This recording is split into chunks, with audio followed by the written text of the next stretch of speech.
Since the dawn of civilization, humanity has wrestled with a single, timeless question. What should we trust more, our mind or our faith? Reason, the light of logic, science, and human understanding. Religion, the voice of divine wisdom, morality, and hope. Both claim to lead us toward truth. Yet for centuries, they have stood at odds, each calling the other blind. For thousands of years, religion ruled the human mind. It explained the stars, the storms, the sickness, and the soul. But then came reason, the spark that turned darkness into dawn. Men began to question.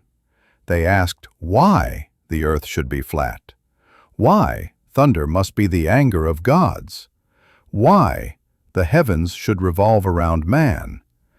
And when Galileo raised his telescope to the sky, faith trembled, for the universe was not what Scripture had said.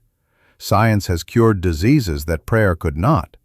It has stretched the human lifespan, connected the world with light and electricity, and reached for the stars themselves. We no longer need divine permission to understand creation. We simply explore it. Yes, science has achieved wonders, but do not mistake discovery for wisdom. You can map the human brain, yet never locate love. You can measure the heartbeat, but never the soul.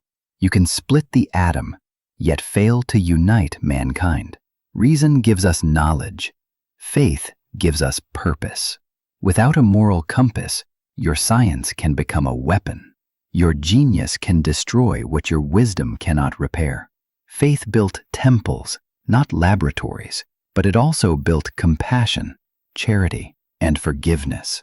When reason said, survival of the fittest, faith said, blessed are the merciful. It was faith that comforted mothers when their sons did not return from war. It was faith that whispered hope to slaves, that inspired Gandhi to stand unarmed before empires, that gave Martin Luther King the strength to dream. Can logic inspire love like that? We do not need religion to be moral. Morality is a product of empathy, not revelation. A good person helps the weak, not because God commands it, but because the heart understands suffering. Even atheists love, forgive, and sacrifice. They don't need heaven to do good, nor hell to fear evil. Religious laws once allowed slavery, stoned women, and silenced thinkers. But reason challenged those beliefs, and humanity evolved. And yet, reason alone cannot define good. For every philosopher who defines morality, another redefines it. If morality is man-made, then murder can be justified, as it was in every war of conquest, every regime built on ideology, every tyrant who said, I know better. Faith anchors morality in something higher than man. It reminds us that power is not authority, and that there is a judge above all judges. You say faith comforts the suffering, but it also causes it. Millions have died in the name of God. The Crusades, the Inquisition, the holy wars still raging today.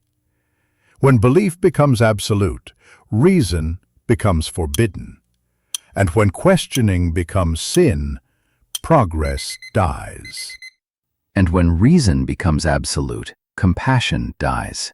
Man becomes his own God, and his creations become his monsters. The same mind that cured disease also built the atomic bomb. The same logic that discovered evolution also justified eugenics. Science gave us power, but without faith, we do not know why to use it. Faith reminds man of his limits. Reason reminds him of his potential.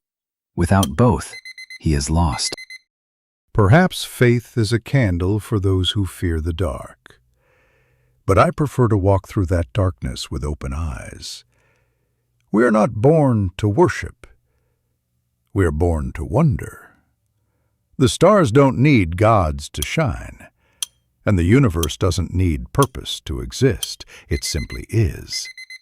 And yet, that wonder you speak of, that awe when you look at the stars, that feeling of smallness and beauty, what is it if not spiritual? You call it wonder, I call it worship. You see chaos, I see creation. You see dust, I see divine design. Whether you name it God or cosmos, you are still bowing before mystery. So perhaps we are not enemies. Perhaps faith speaks the language of the heart, and reason the language of the mind. But when the heart and the mind disagree, which one should lead? Maybe neither should rule alone. Reason without faith becomes arrogance.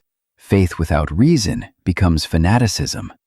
Truth requires both, the courage to question and the humility to believe. For centuries, the struggle between faith and reason has shaped the fate of humanity. And today, the question still stands. If this dialogue stirred something within you, share your voice. Does mankind need faith to remain moral? Or can pure reason alone light the way? Your thoughts may hold the key, so let the conversation begin.